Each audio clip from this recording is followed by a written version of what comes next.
I was named in memory of my grandfather, Max Mordechai Mahler. Max was 5 years old when he arrived here in the United States on December 8th, 1888. Max, his parents, Jacob and Rose, and his older sister, Sarah, were emigres from Bohemia. Exactly 30 years later, December 8th, 1918, Max died, one of 675,000 American victims of the great influenza pandemic.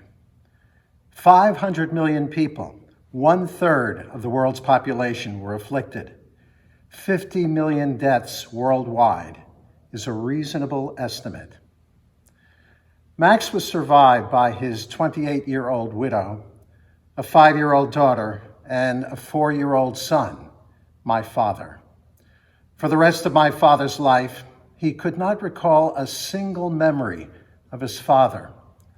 Following his father's death, his mother had to go to work. 100 years ago, daycare did not exist, so my father was placed in an orphanage for a year. Although my father could recall his experiences in the orphanage, he would only say that it was awful. His awful year in the orphanage likely erased all his memories of his father. I can only guess how much the specter of the 1918 flu pandemic loomed over my father's life. I certainly know how much it has loomed over my life. It was a significant factor in my becoming a rabbi. Plagues and pandemics are familiar territory for the Jewish people, starting with the Torah. So for reasons both personal and professional, I have long been a student of the 1918 flu pandemic. In my studies, the most gripping, informative, yet readable account is John M. Barry's book, The Great Influenza. It was a New York Times bestseller when it was first published in 2004. Updated in 2018, it returned to the bestsellers list. No surprise, last spring. The Great War, as World War I was then called, had its fingerprints all over the Great Influenza. But the Great Influenza had the Great War by the throat. John Barry points out that throughout history, more soldiers have died from disease than from combat.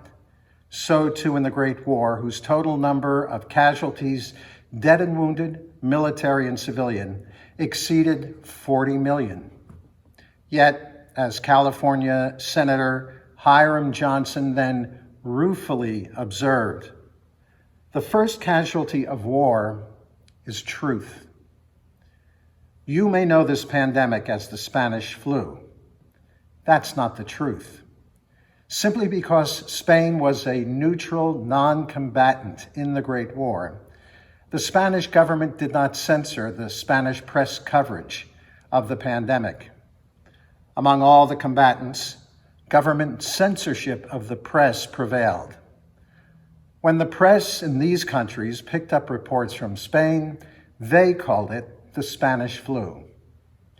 According to John Barry, the likely truth was the pandemic actually began here in the United States at Camp Funston, an Army training base at Fort Riley, Kansas.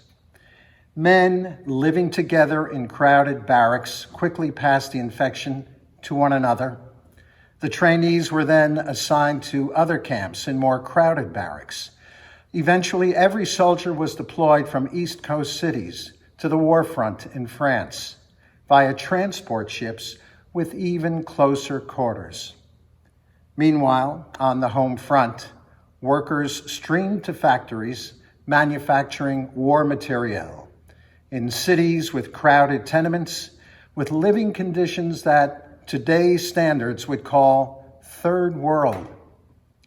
This was how the Great Influenza took the Great War by the throat. Once Congress declared war, President Wilson's single-minded focus was galvanizing 100% support here for winning the Great War over there. American Jews played a significant part. Walter Lippmann, the influential journalist, sent a memo to President Wilson a week after we entered the Great War, suggesting the creation of a publicity bureau to keep morale high on the home front. The next day, Wilson issued Executive Order 2594, creating the Committee on Public Information.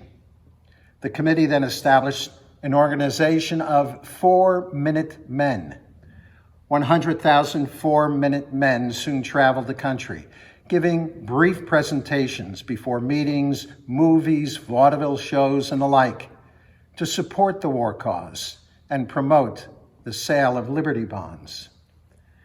Meanwhile, Wilson himself never publicly addressed the pandemic that ravaged the country. Ironically, or perhaps poetically, to borrow from Shakespeare, Wilson hoisted himself on his own petard of silence when he contracted the flu, reported as a cold, during the Paris Peace Conference at the end of the war. The flu then led to a stroke, effectively ending Wilson's dream for a third term in the 1920 election. The lingering effects of the flu then ended Wilson's life in 1924. Other Jews played prominent roles in contending with the pandemic. 3 of the 7 members appointed by Wilson to his Council of National Defense were Jews. Samuel Gompers, head of the American Federation of Labor, Bernard Baruch, the financier, and Julius Rosenwald, head of Sears Roebuck. When the U.S. entered the war, one of America's most prominent physicians, Dr. Milton Rosenau, took leave of his professorship at Harvard University to become lieutenant commander of Chelsea Naval Hospital in Boston. Rosenau's textbook on public health was considered the Bible by his peers. Rosenau was among the first to answer the question, why was this flu different from all other flus, identified ultimately as H1N1 Influenza A virus? We must give special recognition to the 250,000 Jews who served in the American Expeditionary Force. More than 3,500 were killed in action, 12,000 wounded, 1,100 decorated for bravery, including 3 Medal of Honor recipients. General John J. Pershing, commander of the American Expeditionary Force, praised his Jewish soldiers with the following encomium. When the time came to serve their country under arms, no class of people served with more patriotism or with higher motives than the young Jews who volunteered or were drafted and went overseas with our other young Americans to fight the enemy. We should also remember that among the enemy General Pershing cited were 100,000 Jewish soldiers fighting for Germany. Here we have a hidden tragedy, a Jewish tragedy that had occurred only one other time in Jewish history. Jews on opposite sides of nations at war. In the Great War, 70,000 of those Jewish soldiers were on the German front lines. They fought with bravery and distinction.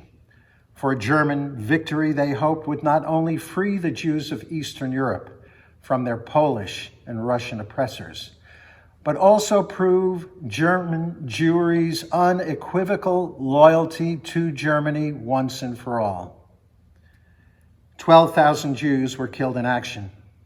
18,000 Jews were decorated with the German Iron Cross. 3,000 Jews were promoted to officer rank, but only among reserves, not the regular army. Why not?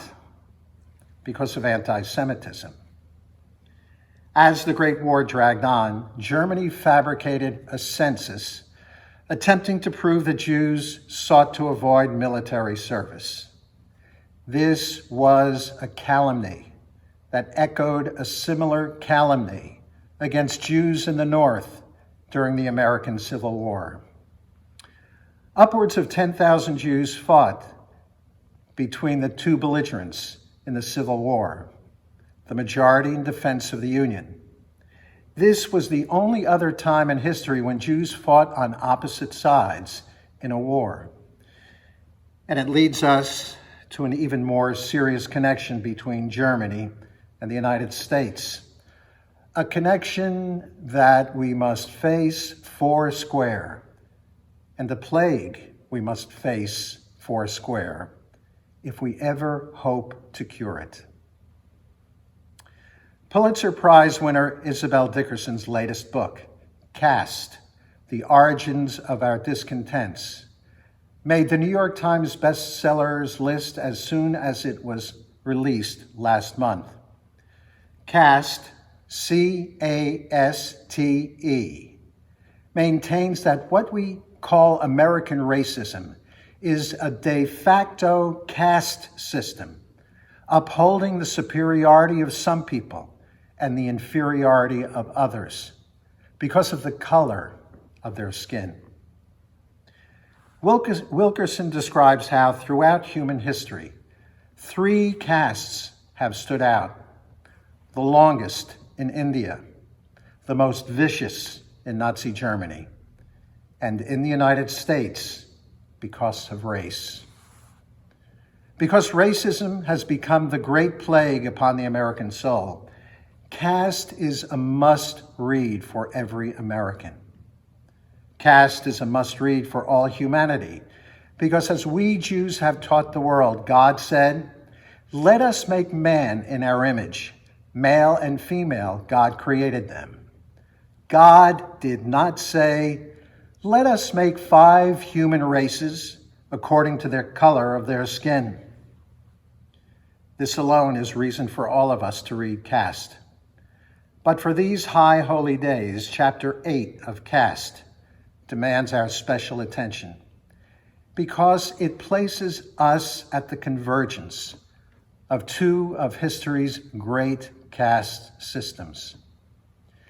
Thus, throughout this chapter, Wilkerson freely quotes Yale legal historian James Q. Whitman's recent book, Hitler's American Model: The United States and the Making of Nazi Race Law.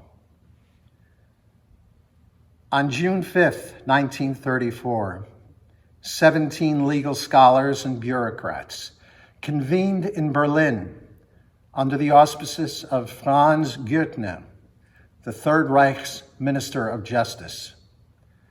Their agenda was to transform Nazi anti-Semitism into German law. Regarding this Nazi think tank, Whitman writes, "In debating how to institutionalize racism in the Third Reich, they began by asking how the Americans did it. These 17 scholars and bureaucrats had done their due diligence. They knew that the pseudoscience of eugenics, claiming genetic superiority of some groups and inferiority of others, had taken hold in the United States. Notable American advocates of eugenics included Alexander Graham Bell, Henry Ford, and Charles W. Eliot, the president of Harvard University. Eugenicists Lothrop Stoddard and Madison Grant are names not known to us today, but they were very well known and celebrated in Nazi Germany. Boston-born and Harvard-educated Lothrop Stoddard published a book in 1922 titled The Revolt Against Civilization, The Menace of the Underman. When it was translated into German, Nazi ideologues seized upon Stoddard's term, underman, and rendered it Untermensch in German. Untermensch, or subhuman, became the Nazis' choice epithet for non-Aryans, most pointedly for Jews. Stoddard's book became standard in Germany's school curricula. Once World War II broke out, Stoddard spent 4 months in Germany as a journalist, covering compulsory sterilization trials of Untermenschen, so-called subhumans, modeled after American compulsory sterilization trials. He also met with leading Nazis, including Hitler himself. New York-born, Yale and Columbia educated, Madison Grant may have had even greater influence on Nazi ideology. After Hitler read the German edition of Grant's 1916 book, The Passing of the Great Race, which advocated a rigid system of selection through the elimination of those who are weak or unfit, Hitler sent written thanks to Grant that the book is my Bible. No doubt Hitler's self-proclaimed Bible was seminal in his writing of Mein Kampf, published in 1925. Kast describes how Hitler had studied America from afar, both envying and admiring it. He attributed America's achievements to its Aryan stock. He praised the country's near genocide of Native Americans. The Nazis in general were impressed by the American custom of lynching its subordinate caste of African Americans. Hitler in particular, quote, marveled at the American knack for maintaining an air of robust innocence in the wake of mass death. One member of the Nazi think tank, Heinrich Krieger, was completing a book titled Race Law in the United States, influenced by his experiences as an exchange student at the University of Arkansas.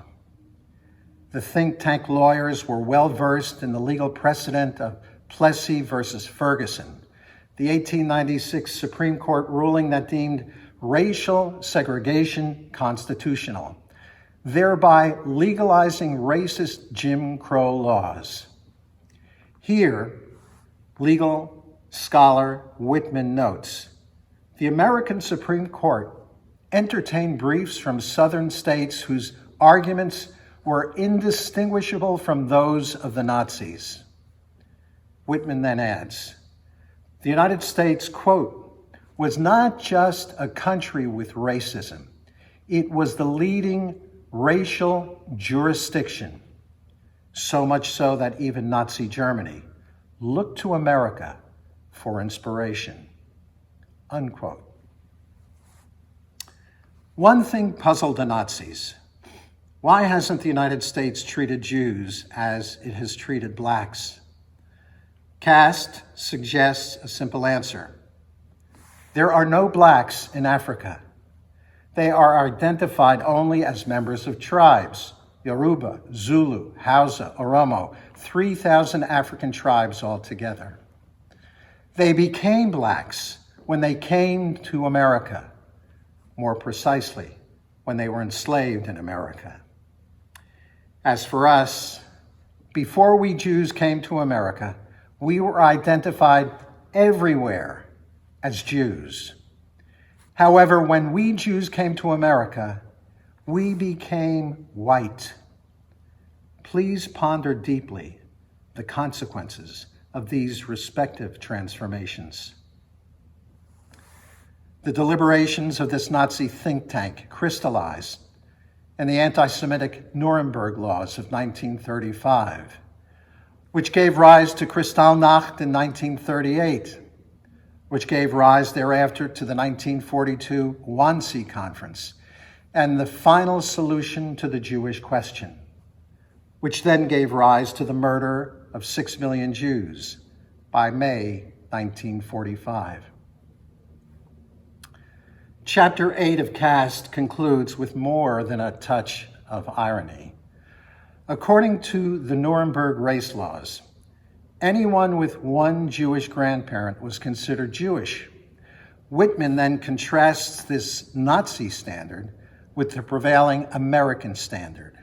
Quote, While the Nazis praised the American commitment to legislating racial purity, they could not abide the unforgiving hardness under which an American man or woman who has even a drop of Negro blood in their veins counted as black. The one-drop rule was too harsh for the Nazis. Since reading Caste, when I see someone in a public space without a mask on, in this country that leads the world in COVID-19 cases, where approximately 1,000 people a day are dying in the pandemic, I cannot help but recall Hitler's quote, "Marvel at the American knack for maintaining an air of robust innocence in the face of mass death." Caste is not an easy read. Neither are many passages in Torah, which have never stopped the Jewish people from reading it again and again and living by it, and because of it, for 3 millennia and counting. I ask you to read Caste as a vaccine, an immunization against the plague of racism. Like any vaccination, it hurts. Like every vaccination, it is most effective when it is given to those not infected to prevent others from becoming infected, as well as themselves. Like every vaccination, it has the power to end suffering and save lives. So think of Caste as a gift, because not every plague has a vaccine to combat it. The Spanish flu, H1N1 influenza, is one example. Although vaccines were sought, none were ever developed. The Spanish flu ended in 1920 when it mutated itself out of existence, but the H1N1 influenza reappeared in the 2009 swine flu pandemic. Let us hope and pray that a vaccine can be developed against COVID-19. Bimhera b'yameinu, speedily and in our day.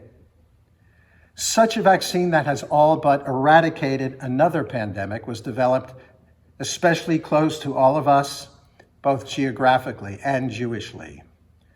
Dr. Jonas Salk became one of the 20th century's great Jewish heroes here at the University of Pittsburgh School of Medicine, when he gave the world an inestimable gift, the vaccine to prevent polio.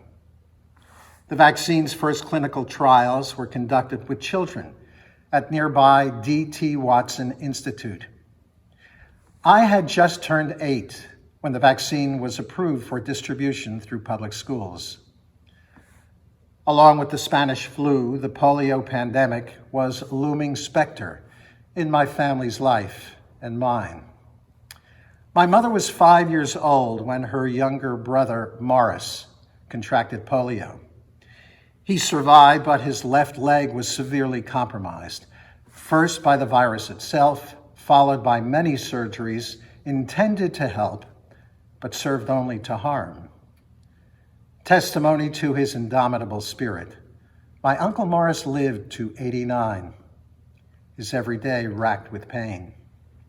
Morris had an answer to his pain and disfigurement, which rendered him in the minds of many people that crude term that had not yet been censured, cripple.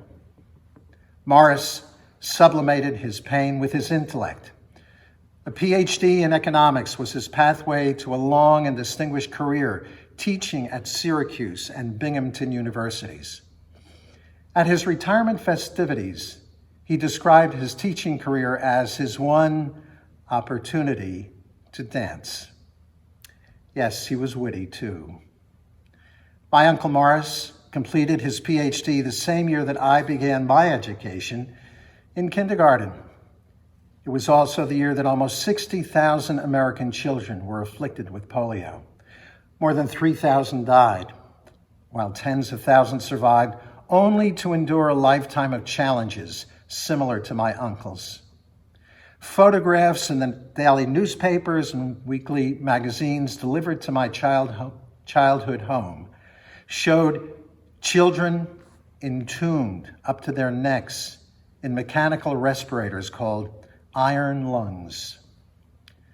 The photographs petrified me.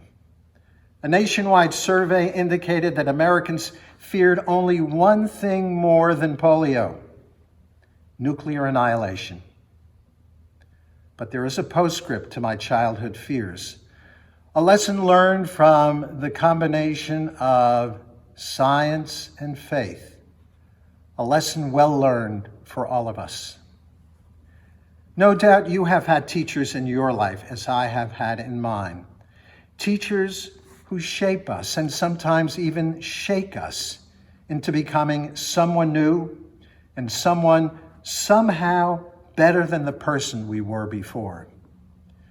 Such a person in my life was Dr. William Thomas Kircher. Dr. Kircher was the chairman of the psychology department at Fairleigh Dickinson University and my professor for abnormal psychology. He was a fine teacher, but what I took most to heart were his lessons about life. One day in class, Dr. Kircher gave the students simple questions from a culturally based IQ test. When the students reviewed our scores, a pattern quickly emerged. The Black students scored the highest.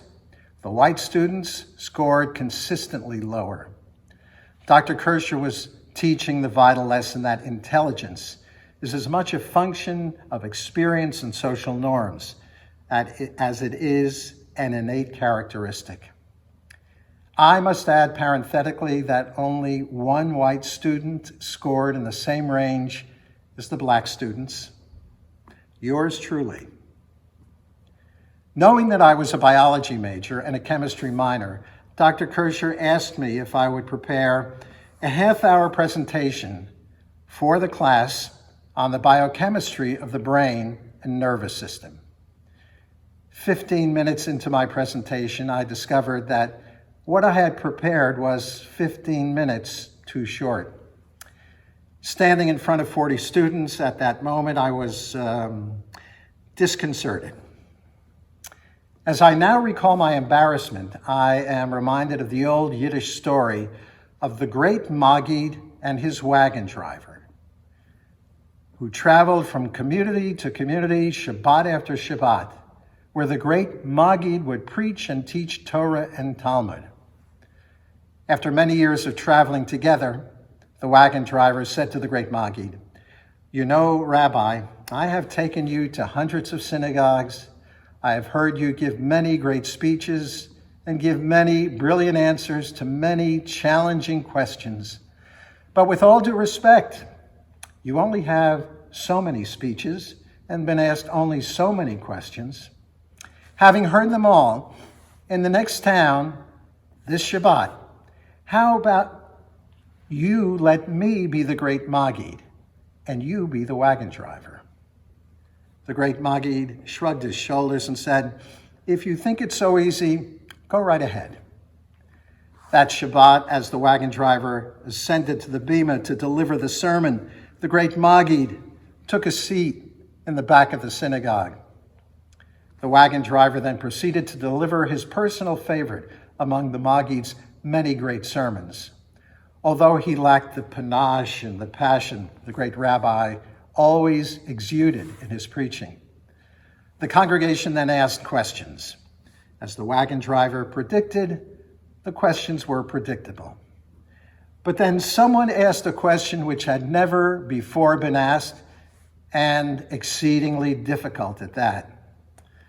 The wagon driver began to stammer and sweat, but then he pointed to the great Maggid seated in the back of the synagogue and said, "Why, that question is so simple that even my wagon driver can answer it." In other words, when I came to the end of my presentation, my too brief presentation that day in abnormal psychology class, I turned to Dr. Kircher and said, "I'm sure that Dr. Kircher has a lot more to say about the subject, of the biochemistry of the brain and nervous system. Dr. Kircher squinted at me and pursed his lips in what I can describe only as a frowning smile or a smiling frown. He then said, "What Mr. Mahler is doing is turning his presentation over to me, the authority. What Mr. Mahler is doing is being very clever." The class laughed, myself included. After class, Dr. Kircher continued to chide me with affection and respect. The lesson learned that day is one that separates rabbis from wagon drivers. If you aspire to achieve, be prepared to over-prepare. This is a lesson well learned for everyone, whatever the endeavor in life. I should also note that the brevity of my presentation had little impact on my grade in abnormal psychology. I received an A. But far more noteworthy than my grade was my friendship with Dr. Kircher. Dr. Kircher was as close a friend as I had in college and in my early adulthood. He was middle-aged and divorced. He had no children from his marriage, but he had many surrogate children among his students. I was happy to be numbered among them. The college campus was the crucible for the fires of foment in those turbulent times, and I had 1,000 questions about those times measured against eternity. Dr. Kircher was a man of substance, wisdom, and deep spirituality. He was a devout Christian, but he shared with me the fact that he was circumcised as an adult to symbolize his covenant with God. Looking back on our friendship, I can say that Dr. Kircher was as influential as anyone in my life, in my turning from biology to theology, from my dream of becoming a doctor to the reality of my being a rabbi. Indeed, the day before my interview for rabbinic school, Dr. Kircher came with me to my family's cemetery, when I felt the need to touch my roots and at the same time be touched by eternity. After Dr. Kircher died, I contacted the library in his hometown, where he spent his final years, and asked that they send me a copy of his obituary that they had on microfilm. The obituary began, "William T. Kircher, 69, died Monday at Sacred Heart Hospital." The name Sacred Heart Hospital jogged my memory. 50 years prior, when Dr. Kircher was a student at the University of Wisconsin, he contracted polio. The virus attacked his intercostal muscles surrounding his lungs and essential to breathing. In effect, Dr. Kircher was suffocating to death. He survived because of 3 factors. First, he had been blessed with a booming baritone voice. His vocal training had taught him to breathe from his diaphragm when his intercostal muscles failed. His diaphragm alone kept him breathing long enough to make it to the hospital and be placed in an iron lung. The iron lung, whose photographs had filled me with fear as a child, was the second factor that saved Dr. Kircher's life. The iron lung was a gift of science, one of science's countless gifts to humanity, indeed, countless blessings. Still, Dr. Kircher would have died if not for factor number 3. During his first night in the iron lung, his condition deteriorated. As he teetered on the brink of death, a light filled the room, a light unlike any light he had ever seen before. He welcomed it as God's healing presence. He lifted his right hand as best as he could in the iron lung and recited the verse from Psalm 16. "I am ever mindful of God's presence. God is at my right hand. I shall never be shaken." How often these beautiful words have been sung here at Temple Emanuel, especially during the High Holy Days. Shiviti Adonai lenegdi tamid, ki mimini bal emot. Dr. Kirscher survived that night in Sacred Heart Hospital to live a full, vibrant, and loving life. He then died there 50 years later. We are living in difficult times. We are challenged by a pandemic that threatens to suffocate all of us. We are also challenged by a plague of hate, 4 centuries too long, suffocating too many of us, symbolized by one man gasping, "I can't breathe." Have faith in science. Have faith in faith. The faith that Judaism brought to the world, in the name of the one God who created all humanity in God's divine image. Have faith that sings from the depth of your soul, "I am ever mindful of Adonai's presence. God is at my right hand. I shall never be shaken." L'Shana Tova, a good year.